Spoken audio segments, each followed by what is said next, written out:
दोस्तों, आप सबका हमारे YouTube मंच पर बहुत बहुत स्वागत है।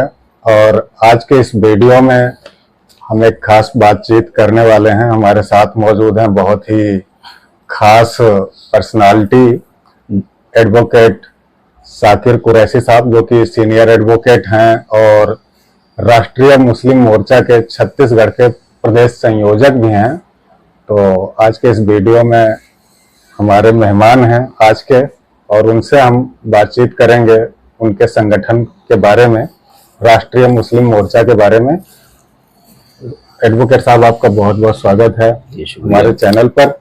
आजकल मैंने नोट किया है कि आप लगातार छत्तीसगढ़ के कई इलाकों में दौरे कर रहे हैं संगठन के विस्तार के लिए, छत्तीसगढ़ मुस्लिम मोर्चा के विस्तार हेतु। और दूसरी कोशिश आप ये भी कर रहे हैं लगातार कि आपका जो राष्ट्रीय अधिवेशन है इसी आने वाली 1 तारीख को दिल्ली में, उसको लेकर भी काफी जोर शोर से तैयारियों में लगे हुए हैं। आपने कई बार फोन भी किया, लेकिन टाइम के अभाव में हम लोग आपका कार्यक्रम कवर करने नहीं आ पाए। लेकिन आज चूंकि आप राजनांदगांव के दौरे पर थे, हमारी एक मुलाकात इससे पहले भी हो चुकी है राजनांदगांव में, संगठन विस्तार के कार्यक्रम में आप गए थे। तो सबसे पहले जो हम यहाँ आपसे जानना चाहते हैं, आप राष्ट्रीय मुस्लिम मोर्चा के बारे में बताएं। किस तरह का ये संगठन है और इसके क्या उद्देश्य हैं, किन उद्देश्यों के साथ आगे बढ़ रहा है? बामसे संगठन के बारे में आप जाने होंगे और सुने भी होंगे, करीब करीब सभी उससे परिचित हैं। जी जी, उसी हमारा बामसे जो मदर संगठन है उसका ऑब्सोल्यूट विंग बहुत से हैं। भारत मुक्ति मोर्चा, इसी तरीके से राष्ट्रीय मुस्लिम मोर्चा, अच्छा, उसकी एक बॉडी है बामसे की। तो ये भी एक पूरे भारत वर्ष की एक तंजीम है। और राष्ट्रीय मुस्लिम मोर्चा जो है वो चूंकि इसलिए बनाया गया है कि आज हालात हाजरा में सभी पॉलिटिकल पार्टी अपने अपने स्तर में जो करना कर रहे हैं, लेकिन मुसलमानों का जो बुनियादी मकसद है, मेन जो मकसद है, उस पटरी से मुस्लिम कौम बिल्कुल अलग है। और उसकी वजह से कई परेशानियां हमको सामना करना पड़ रहा है। और उसकी वजह से क्या है कि बहुत से हमारे मकासद हैं जिससे हम चाह के भी कामयाब नहीं हो पा रहे हैं। तो सबसे पहले आपको मैं बताना चाहूंगा कि हमारा जो राष्ट्रीय मुस्लिम मोर्चा का जो मकसद है, उसका जो खास मकसद है मुसलमानों की समाजी और सियासी जड़ों को मजबूत करना। दूसरा, कौम के हक की लड़ाई लड़ने के लिए कौम के अंदर समाजी बेदारी और फिक्र पैदा करना। तीसरा, सरजमीने भारत से कौम के बुजुर्गों की गोल्डन हिस्ट्री और कुर्बानियों से कौम को वाकिफ कराना। आज हम बिल्कुल गाफिल हैं, बड़े बड़े हमारे गोल्डन हिस्ट्री, लेकिन हम उसको नहीं जानते, लेकिन बस जिसका नाम चला दिए बस उसी जा रहा है, ऐसा है।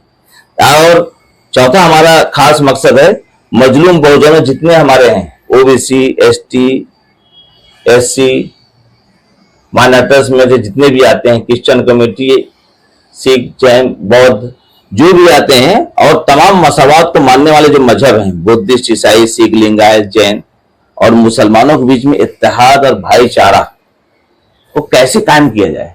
आज पीड़ित और अल्पसंख्यक समुदाय उन सबके बीच में पूरा इत्तेहाद कायम करना भी हमारा अहम मकसद में से एक मकसद है। और उसके बाद खुद कफील, यानी सेल्फ डिफेंड बोलते हैं ना, जैसे हम लोग आत्मनिर्भर होना। जी जी, प्रधानमंत्री तो आत्मनिर्भर बावकार तंजीम, तहरीक और समाजी सियासी अकलियत क़यादत पैदा करना। आज हमारे यहाँ क्या हो रहा है, क़यादत किसी की नहीं। हम अगर किसी एक नेता को पकड़ रहे हैं तो दूसरा उसका तंगड़ी खींच के घूम रहा है।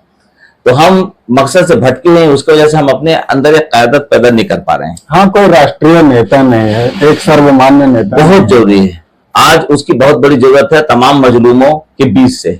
बाकी पॉलिटिक्स पार्टियां इस तरह में अलग अलग तरीके से लोग कर रहे हैं, लेकिन वो कौम के रूप में पूरे कायदत करने में नाकाम है। अगला हमारा मकसद है जनसंख्या जो अनुपात में जो शासन प्रशासन में हमारी भागीदारी सुनिश्चित होनी चाहिए, वो क्यों नहीं है, उसके लिए हम जद्दोजहद करके हम बताना चाहते हैं। मसलन अगर हम आज 15-20% अपने आप को मुसलमान मानते हैं तो हमारी भागीदारी भी उतनी होना चाहिए। जी बिल्कुल। आज हमारा अगर 15-20% है और हम 2% भी नहीं नजर आते कहीं भी किसी भाग में, तो क्योंकि वो हमारी जागरूकता, हम में एजुकेशन और तमाम बहुत से फंडामेंटल चीजें हैं जिसको हम कवर नहीं कर पा रहे हैं, जान नहीं पा रहे हैं और अपने हक के लिए लड़ नहीं पा रहे हैं, उसको जैसे नहीं कर पा रहे। उसके लिए जद्दोजहद की जा रही है कि हम उस अनुपात में अपनी भागीदारी सुनिश्चित कैसे कराएं। अगला हमारा खास मकसद है मुसलमानों पर सांप्रदायिकता के आधार पर हो रहे जुल्म को रोकने के लिए कम्युनल वायलेंस प्रिवेंशन एक्ट लागू करवाने के लिए लेना। आज पूरे भारत में देख लीजिए आप, किसी भी मामले में आज मुस्लिम कौम अल्हम्दुलिल्लाह बहुत सब्र से काम ले रहा है और किसी भी चीज को अपने हाथ में नहीं ले रहा है, ना वो कानून को अपने हाथ में ले रहा है, नहीं कोई इस तरीके से आपराधिक प्रवृत्ति संयुक्त है जिससे खुलेआम बोला जा सकते। लेकिन आज क्या हो रहा है, पूरे फासिस्टवादी शासन, पूरा यहाँ पर सामंतवादी शासन व्यवस्था के चलते जो है बड़े बड़े यहाँ पर नफरती आतंकवाद पैदा हो गए हैं, जो जगह जगह नफरत फैला रहे हैं और न जाने मुसलमानों के खिलाफ कैसे कैसे षड्यंत्र रख रहे हैं और मुसलमानों को लगातार टार्चर कर रहे हैं, कभी लव जिहाद के नाम पर, कभी जो है मंदिर मस्जिद के नाम पर, कभी तुम्हारा मॉब लिंचिंग के जरिए, और न जाने क्या क्या हो रहा है। अभी हालात इतने बद से बदतर हो गए कि संसद में भी आपने देखा होगा कि जो लाखों लोग जिसको चुन के वहां भेज रहे हैं और वहां जो है आतंकवाद उग्रवादी जैसे गाली गलौज दी जा रही है मुस्लिम सांसदों को, जो इस पर भी सवाल करेंगे। तो ऐसी भी बात हो रही है। तो कुल मिलाकर हम ये बताना चाह रहे हैं आपको कि आज हमारा मुसलमानों पर जो सांप्रदायिक जो थोपा जा रहा है बार बार, उसके लिए हम पूरी तरीके से क्रिमिनल वायलेंस प्रिवेंशन एक्ट लागू करवाएंगे इंशाल्लाह, ताकि किसी भी मुसलमान को जबरन सांप्रदायिक एकता के आधार पर उसको मुलजिम करार दे करके उसके खिलाफ कोई भी फट से कोई एक तरफा कार्रवाई न की जाए। वो एक्ट इंशाल्लाह लागू होगा और वो कब होगा, जब हमें जागरूकता आएगी और सावधानी तरीके से हम अपनी बात को वहां तक पहुंचाएंगे।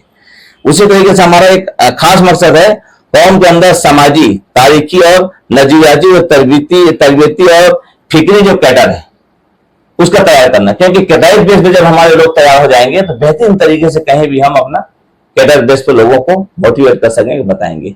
ये हमारे खास मकसद रहे हैं और इसी मकसद को लेकर के कुछ सब्जेक्ट तय किए गए हैं हमारे राष्ट्रीय अधिवेशन के लिए।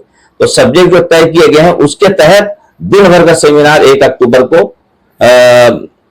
राजधानी नई दिल्ली में जो ऐवान गालिब भवन है, गालिब इंस्टीट्यूट, माता सुंदरी लेन, नई दिल्ली रेलवे स्टेशन एवं ITO जो एंड मंडी हाउस है मेट्रो स्टेशन के करीब में गालिब जो हाउस है, वहां इसका राष्ट्रीय अधिवेशन 1 अक्टूबर को होने जा रहा है। एडवोकेट साहब, राष्ट्रीय अधिवेशन को लेकर तैयारी कैसी है?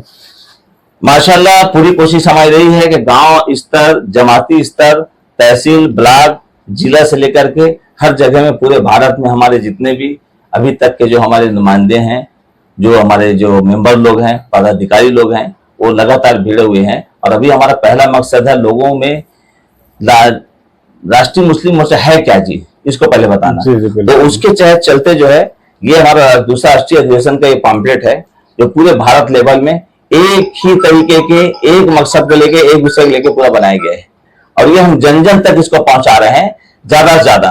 तो हजारों का तादाद में इसको हम प्रिंट करके सब लोगों तक पहुंचा रहे हैं ताकि आप एक बार पढ़ के हमारे पूरे मकसद को समझे, जाने। उसके तहत हम दे रहे हैं ताकि लोगों के बीच में पहले पहुंचे कि आखिर राष्ट्रीय मुस्लिम मोर्चा है क्या, इसके मकसद क्या है और कौन कौन वहां पर हमारे डेलीगेट्स आ रहे हैं और क्या हमारे वहां पर मकसद है, क्या सब्जेक्ट रहेंगे। एडवोकेट साहब, इस संगठन की जरूरत क्यों पड़ी? क्या हमारी जो राजनीतिक पॉलिटिकल पार्टीज हैं वो मुस्लिमों के हक को सुनिश्चित करने में नाकाम रही हैं? क्या मुस्लिमों का उपयोग उन्होंने सिर्फ एक वोट बैंक के तौर पर किया? बहुत अच्छा सवाल आपने किया। आज देखें 1947 के स्थिति से आप देखेंगे कि जितने हमारे उस वक्त तादाद थे, है ना, 30%, 35%, 40% तक हमारी भागीदारी हर जगह थी, शासन प्रशासन थे हर जगह जी बिल्कुल, और समय के साथ वो कम होते और 47 के बाद आप देखना उसके बाद भी हम यहाँ 15-20% की आबादी रहने के बाद भी हैं, उसके बाद भी हमारा तादाद घटते घटते घटते कहां पहुंच गया। आज हमारे पास 2% रेशियो भी नहीं है कि जहां पर हमारी भागीदारी हो। तो आज जरूरत किस बात की है कि पढ़ा लिखा तबका की अब जिम्मेदारी हो गई है, बड़े बड़े जितने भी पढ़े लिखे वर्ग के लोगों की जिम्मेदारी हो गई कि हम कौम के बारे में अपना हक पैदा करें और हमारा फंडामेंटल राइट को बता करके उनको बताएं कि भैया आप सिर्फ वोट बैंक बन के ना रहिए। आज पार्टी के पीछे आप घूम रहे हैं, वोट बैंक बन के इस्तेमाल हो रहा है, हर पार्टी अपने अपने तरीके से इस्तेमाल कर रहा है, अपना अपना डफली, अपना अपना राग, बाप को इस्तेमाल किया, आपको किनारे छोड़ दिया, फिर आपको साले कुछ लोग हैं जो आपको छेड़ नहीं रहे हैं लेकिन आपका हुकूक वैसे वैसे छोड़ दिए हैं, लेकिन कुछ लोग हैं जो आपको छेड़ करके जागरूक कर रहे हैं। तो दोनों बातें हैं, तो पॉलिटिक्स इस तरीके से आज चल रही है। एडवोकेट साहब, एक पैटर्न जो है बहुत ज्यादा देखने को मिल रहा है कि लगातार मुस्लिमों पर सांप्रदायिक हिंसा की घटनाएं जो है बढ़ती जा रही हैं। और स्थिति यहाँ तक आ गई है कि अब जो कम्युनल लैंग्वेज है, जो अक्सर सड़कों पर सुनाई देती थी, सभाओं में भी कभी कभी सुनाई देती थी, वो जो है आज संसद तक पहुंच गई है। अभी आपने देखा कि किस तरह से रमेश बुधोड़ी ने असभ्यता का, अभद्रता का प्रदर्शन जो है संसद भवन के अंदर किया, किस तरह के अश्लील, अभद्र, अमर्यादित शब्दों का उन्होंने उपयोग किया। तो आप इन सारे सिनेरियो को किस तरह से देखते हैं? देखिए, हम किसी भी पॉलिटिकल पार्टी के किसी भी व्यक्ति को वोट दे के चुन के वहां तक भेजते हैं, वो पहले दिन शपथ लेता है कि मैं संविधान का शपथ ले रहा हूं, उसके तहत काम करूंगा। लेकिन इन नालायक जो बन के जा रहे हैं जनप्रतिनिधि, इनको तो मैं यही कहूंगा कि तो सड़क छाप से भी बदतर लोग हैं। सड़क छाप लोग भी समझते हैं कि हम ऐसा व्यवहार ना बोलें, लेकिन आप जिस जगह बैठ रहे हैं, जहां लॉ पढ़ रहे हैं, कानून पढ़ रहे हैं, संविधान सभा में आप बैठ रहे हैं, लोकसभा में बैठ रहे हैं, राज्यसभा में बैठ रहे हैं, और वहां इस टाइप से घटिया और सड़क छाप लैंग्वेज का इस्तेमाल करना, तो उससे बेहतर तो सड़क छाप लोग हैं जो चलते फिरते लोग लड़ लेते हैं, फिर गले मिल लेते हैं। आप हेट स्पीच के दायरे बिल्कुल दायरे में आता है, और हम इसके लिए कंटिन्यू मांग कर रहे हैं, और हम ज्ञापन भी सौंप दिए। बहुत से इनके खिलाफ शिकायत दर्ज कर दी गई है और आगे भी किया जाएगा, और इनके खिलाफ सख्त कार्रवाई होनी चाहिए। ऐसे अगर कहीं सांसद इस देश में होने लगे और एक पार्टी विशेष उसको सपोर्ट करने लगे, खिलखिला के हंस रहे हैं। मैंने लोकसभा का जो चला था सत्र, उसको मैंने लाइव देखा है, मैं खुद देखा हूं। इतना गंदे तरीके से वहां पर इसको पेश किया गया है, और जो है हंस के देख रहे हैं। एक मंत्री साहब उठ के हल्का सा खेद व्यक्त कर दीजिए, तो ये क्या है? कुल मिला के बातें वहां पर ये बिल्कुल सब बैठे हैं, संसद भवन में प्रसाद बैठे हुए हैं, खिलखिला के हंस रहे हैं। तो क्या समझ में आता है कि यहाँ पर ये जो इस तरह से जो बोलने वाले जो लोग हैं, क्या अपनी मर्जी से बोलते हैं? इसका मतलब समझ में आता है कि पार्टी में ही एक ऐसा एजेंडा तैयार कर दिया गया है कि ऐसे ही बोल के देखो क्या माहौल होता है। मतलब मुसलमानों को हर तरीके से गली गली कूचे से ले करके संसद भवन तक इस्तेमाल किया जा रहा है, ताकि मुस्लिमों में इसको बोलने पर क्या उसका एक्शन का रिएक्शन हो रहा है। तो अब देखा जा रहा है कि सब रकम मादा मुसलमानों में कितना है, लेकिन याद रखो अल्लाह ताला फरमा दिया कि नल्ला मा साबरीन, सब्र और साथ अल्लाह है। तो इंशाल्लाह जो हमारा सब्र है इतने रंग लाएगा, और जितने बुरी नजर वाले हैं, तेरा मुंह काला बोलते हैं, सब उनका मुंह काला होने ही वाला है। लेकिन इंशाल्लाह धीरे धीरे से हमको समझ में आ रहा है कि अब हमको क्या करना चाहिए। एडवोकेट साहब, जैसा कि सुप्रीम कोर्ट की कई सख्त चेतावनियां आ गई हैं हेट स्पीचेस को लेकर, और मीडिया के लिए भी कई कड़ी चेतावनियां जो है सुप्रीम कोर्ट की तरफ से आई कि आप जो है नफरती डिबेट्स को बढ़ावा मत दीजिए। इन तमाम चेतावनियों के बावजूद भी क्या नेताओं को कानून का डर नहीं रह गया है? वो इस तरह के लगातार भाषण देते हैं, हेट स्पीचेस दिए जा रहे हैं, और हालत यह हो गई कि संसद भवन तक पहुंच गया। बहुत ही अफसोस और दुर्भाग्य बात है कि भारत में सुप्रीम कोर्ट जब सर्वोच्च न्यायालय इस बात को कह रहा है कि तुम जहां भी ऐसा हेट स्पीच की बात सुनते हो तो कोई शिकायत भी दर्ज नहीं करता है, तो तुम खुद से संज्ञान लो। पुलिस में प्रावधान है, पुलिस खुद को संज्ञान लेके एफआईआर दर्ज कार्रवाई कर सकती है। लेकिन आज क्या हो रहा है, वहां बैठ के बैठे हुए हैं, आप लिखित में दे रहे हैं तो कार्रवाई नहीं हो रही, उनके खिलाफ लिख के दे रहे हैं तो भी इसको फाइल को बस रखते वहां पर, ठीक है जांच करते हैं, ये करके रखा जा रहा है। ये बहुत ही बद से बदतर दौर से भारत देश गुजर रहा है कि संविधान का मजाक उड़ा दिया गया है। सुप्रीम कोर्ट कुछ भी बोल रहा है तो वहां पर उसके खिलाफ प्रस्ताव पास किया जा रहा है। तो क्या ये समाज के लिए एक अलार्म है, खतरे की घंटी है कि जब कानून बनाने वाली पवित्र जगह पर कानून बनाने वाले लोग ही इस तरह के कानून के खिलाफ बिहेवियर करने लगे, हेट स्पीचेज संसद भवन के अंदर दी जाने लगी, तो क्या एक समाज के लिए एक चेतावनी की तरह है कि अब बहुत हो गया, अब जाग जाना चाहिए? बिल्कुल बहुत सही है, अब बहुत हो गया, अब बस अब कुछ करने की ही वक्त आ गई है। इसलिए बात होगी कि हद से ज्यादा लोग इस देश को बहुत गलत दिशा की ओर लेके जा रहे हैं। तो इसलिए अब जरूरत है हमारे जितने भी मजलूम मूल निवासी समाज, एसटी एससी ओबीसी समाज, और कोई भी समाज हो, चाहे निम्न वर्ग हो, उच्च वर्ग हो, मध्यम वर्ग हो, जो परेशान हाल है उनको बिल्कुल समझना चाहिए कि ऐसे लोगों को सपोर्ट करने से, इनके बीच में अंधभक्त बन के घूमने से हमारे बच्चों को कोई फ्यूचर बनने वाला नहीं है। तो उनको समझना चाहिए कि हम अपने लिए, अपने बच्चों के फ्यूचर के लिए, अपने देश के फ्यूचर के लिए, अब बेहतर भारत के निर्माण के लिए हमको क्या करना है। तो अब सोचना होगा कि हमको क्या ऐसे लोगों को चुन करके वहां पर भेजना है जो हर हाल में चाहे उसका गला कर जाए लेकिन हक बात बोलने से ना कतराए और पूरे देश हित के लिए सोचे।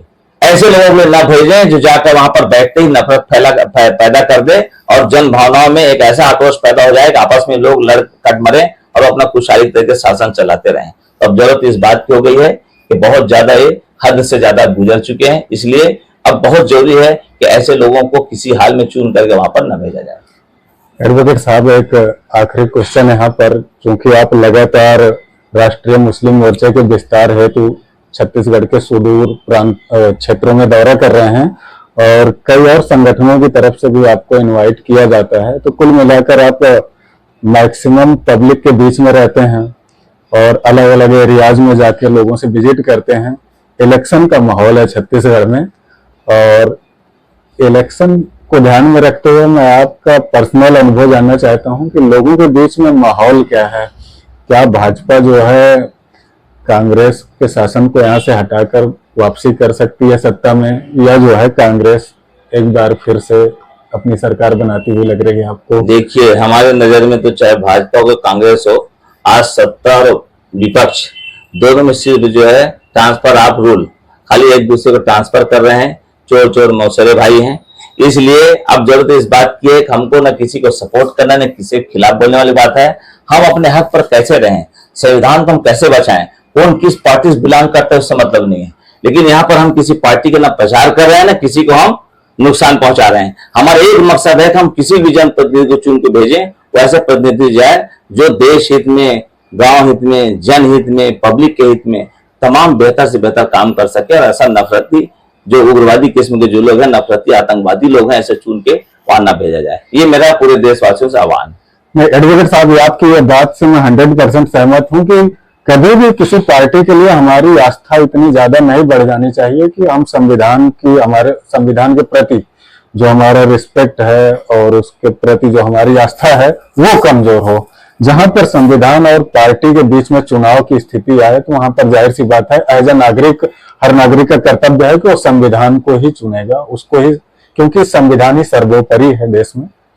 तो आपको हमारी तरफ से, हमारे चैनल की तरफ से राष्ट्रीय अधिवेशन के लिए अग्रिम शुभकामनाएं। आपका राष्ट्रीय बहुत बहुत शुक्रिया। और हम चाहते हैं कि हमारा जो आपका न्यूज चैनल है, आन ग्राफिक के नाम से है ना आपका, एजी फोर्थ ग्रुप जो है, तो हम चाहते हैं कि आप हमारे राष्ट्रीय मुस्लिम मोर्चा के साथ रेगुलर जुड़े और हमारे राष्ट्रीय मोर्चे के तमाम न्यूज को, हर खबर को आप लोग कवरेज करें। और राष्ट्रीय अधिवेशन दिल्ली में जो 1 अक्टूबर को होने जा रहा है, उसके लिए हम चाहते हैं कि आपका पूरा चैनल और पूरी टीम हमारे साथ वहां चलें, सब कवरेज करें और पूरे देश में जन जन तक हमारे बाम से मदद संगठन की बातों को, हमारे जो राष्ट्रीय अध्यक्ष बावन मेहसान साहब की बातों को, हमारे राष्ट्रीय मुस्लिम मोर्चे के जो हमारे राष्ट्रीय प्रभारी हैं चांद मोहम्मद साहब और दीगर जो खास हमारे जो लोग हैं, उनकी बातों को जन जन तक पहुंचाएं और बहुत बड़ी एक राष्ट्रीय लेवल में कौम में बेदारी को पैदा करें। क्योंकि मीडिया एक ऐसी चीज है जो चाहे तो गलत को साबित भी कर सकता है और जो अच्छे से अच्छे हो रहे हैं, अच्छे उनको भी गलत साबित करता है। तो ये बहुत अहम रोल आज ज्यादा हो रहा है और इसी वजह से गोदी मीडिया बहुत बदनाम हो चुकी है।